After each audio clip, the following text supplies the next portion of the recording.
Terceira parte das assuntos gerais administrativos. É com muita alegria que hoje me dirijo ao efetivo do terceiro subgrupamento de bombeiros do sexto grupamento de bombeiros. Subunidade que ao longo desses 26 anos vem cumprindo a missão bombeiro militar com abnegação, competência e qualidade de serviço que é peculiar à nossa corporação. Quero parabenizar os oficiais de praça pilotados que, por meio do brilhantismo que vem atuando no município de sede de Campo Largo, bem como toda a sua área jurisdicional, elevam os mais altos patamares o nome do Corpo de Bombeiros. Da mesma forma, quero parabenizar e simultaneamente agradecer à administração pública municipal, que tem proporcionado as condições necessárias para que o nosso trabalho alcance sempre o sucesso desejado.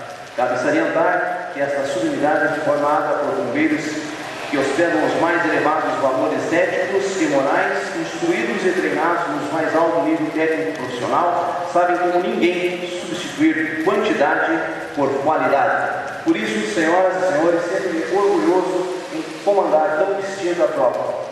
Que o nosso bom Deus continue a iluminar as ações do Corpo de Bombeiros aqui em Campo Largo e em qualquer lugar em que ele se fizer presente, para que sempre seja coroado com ele todas as atividades desenvolvidas. Que Deus abençoe a todos. Assina a Tenente Coronel Fábio Mariano Oliveira, comandante do sexto grupamento de bombeiros.